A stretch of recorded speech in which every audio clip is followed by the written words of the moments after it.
Hey guys, so today I'm going to talk about Kevin Durant and his options in free agency. Tomorrow I'll go over everyone else in free agency, the other players, their suitors, and stuff like that, and who has the most cap space. But today I just want to solely talk about Kevin Durant. So far, he has 6 meetings with the Thunder, Warriors, Spurs, Heat, Celtics, and Knicks, with other teams also wanting to have a chat with him, including the Clippers and Lakers. But I mean, every team is a good fit for Durant. He'll just add more firepower to their team, and he'll just be another weapon.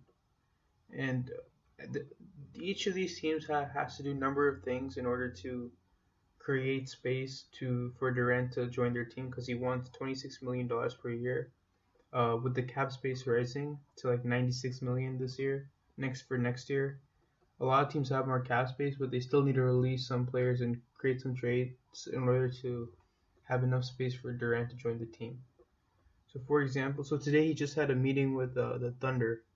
So the Thunder just made a trade for Serge Ibaka, and they received Victor Oladipo, Domantas Sabonis, who was the 11th overall pick in the draft, and Ersan Ilyasova to join their team. And if Durant joined that team, their starting five would be Russell Westbrook, Oladipo, Durant, uh, either Cantor or Ilyasova, and then Steven Adams at center. And that's a pretty formidable lineup with also Dion Waiters on the bench. And they're just so the Thunder are trying to make a pitch to Durant to stay in Oklahoma City, try to win a championship with Westbrook, and bring home the title.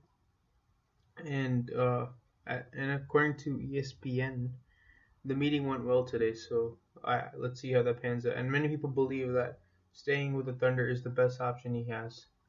Now, for example, the other suitors in the West. So you have the Golden State Warriors. They just lost in the NBA Finals. They knocked off the Thunder in the West in the Western Conference Finals. So they're thinking of letting Harrison Barnes go. The 76ers really want Harrison Barnes. They're thinking of letting Festus Ezeli go, their backup center. And then they either have to release Andre Iguodala or Andrew Bogut in order to create enough space for Kevin Durant to join the team. So what the pitch that they would make is that they already have a lot of firepower, 3-point shooting, and he would just be another weapon. He wouldn't have to carry the load the entire year, and they would be great in the playoffs. So if that was the case, the starting five would be Curry, Thompson, Durant, uh, Iguodala, and Green. If Iguodala is released, then the starting five would be Curry, Thompson, Durant, Green, and Bogut. And that's a pretty nice lineup, either one of those two. So the Warriors are thinking of like if they add Durant, Durant will get his titles. The Warriors become a dynasty, and they could beat the Cavs pretty hands down. Another team in the West, who the Thunder actually beat in the Western Conference semifinals, the San Antonio Spurs, they want to add Durant as well. So what they're thinking of doing is that they would have to release Danny Green and Boris Diaw or just let them go. And then they would have enough space to sign Kevin Durant. Now, if they sign Kevin Durant, the starting five would be Tony Parker, and then they would try to shift Kawhi Leonard to the shooting guard position. And so it would be Tony Parker, Kawhi Leonard, Kevin Durant, LaMarcus Aldridge, and Tim Duncan. Now, another thing that they could do is that they could move Tim Duncan to the bench, or they could go with the extremely big lineup. I think either of those two would give them a great defense, and I think that lineup would be pretty difficult to deal with. So if he goes to either three of those teams in the West, he'll be in a great situation. Same with the Clippers. They have to do a lot. For example, if they wanted Durant, they would have to let go of Blake Griffin to create enough space, and they would have to do more. But Durant hasn't even set up a meeting with them, so I'm not sure if they're serious contenders. Same thing with the Wizards. They don't believe that they have a chance at getting Kevin Durant. Now in the East, you have the Knicks, the Heat, and the Celtics. Let's start off with the Knicks. I think that the Knicks, the fans of the Knicks are like too superstitious. They believe that they can get everything or anything. I don't think that they have a shot at Durant, honestly. I don't think Durant would want to play for a team that isn't. I mean, even though they just had Derrick Rose and they could have Joakim Noah, they're still not a.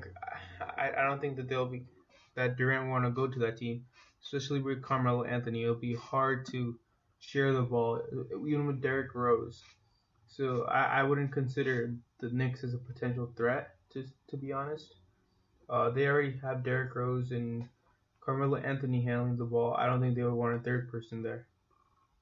It's not the same situation as the Heat when they had LeBron, Bosh, and Wade, because in that situation you had a big guy, a small guy, and a small forward. In this case, you have two small forwards and a small guy, a point guard, and then your big guy isn't really part of anything. So that would be a problem. The other two options seem pretty nice to be honest. The Celtics, they're a young team with a lot of draft picks. They are getting new players. They're becoming better as the season progresses. They have Isaiah Thomas, and basically, if their pitch to Durant is that if you come on our team, then you'll be the catalyst. It'll be your team, and we have enough weapons to beat the Cavs in the East, in the Eastern Conference Finals, and beat the Spurs, the Thunder, or the Warriors, or whatever their team in the West, the Trailblazers. So they're saying that hey, we can do this with you. With Durant is the missing piece for the Celtics. They just need an older guy to older superstar to help that team out, and the Celtics will be flying high because they did pretty good last year, considering that they have a lot of young players, and their top scorer was Isaiah Thomas. And then for the Miami Heat, the last team, so there have been talks about Dwayne Wade open to other offers, but I think he'll stay with the Heat. It's gonna be a Heat for life, and they already have Dragic settled in. They have Wade settled in. Hopefully, they'll have. I believe Joe Johnson will come back. They'll have to let go of Luol Deng, and Hassan Whiteside is the big key here because he has a lot of suitors, including the Lakers, the Trailblazers, and the Mavericks. So it'll be hard to get him back, but they'll try. And their entire pitch is centered around Chris Bosh. To be honest, they're pitching that in order that if you come to our team and if we get Chris Bosh back, we're forming a big four, honestly, a big four with good pieces off the bench, such as Justice Winslow, who can come in and play defense for you and shoulder some of that load off. We have Josh Richardson, who can shoot those threes. We're gonna get more outside shooting. We can win with you. We can form the big three that we were before, and we're about to sign Eric Spoelstra to a longer deal. So you have one coach who knows how to play, who's been to finals, to four finals in fact, and he can lead this team in the right direction especially if you come to our team. So that's the Heat's pitch. Now out of these 7 teams, if you want to include the Clippers, 8 teams if you want to include the Wizards, I think the Thunder have the best chance, followed by the Warriors, followed by the Celtics, the Heat, the Spurs, and then the Knicks. So yeah, that's what I think about Kevin Durant. Now, free agency starts on July 1st. There are a lot of factors that will go into Kevin Durant's decision. I think he'll take a little bit of time because he has meetings with all these teams. But yeah, it's gonna be fun. You have other players too, who are other big name players such as Al Horford, Chandler Parsons, Hassan Whiteside. They all have big decisions to make, and it's gonna be pretty hectic, especially with the cap space rising. Like these guys will be earning a lot more than what they would be earning if they were a free agent last year. That's why LeBron James, in fact, he signed a 2-year deal 2 years earlier with the Cavs, so that once free agency begins this year, he'll be able to earn a lot more money. Now he just opted out of his deal, and he'll be able to, I think, earn I don't know, it's just a lot of money. So yeah, thanks for watching, tuning in, and see you. Talk to you guys tomorrow. Thanks.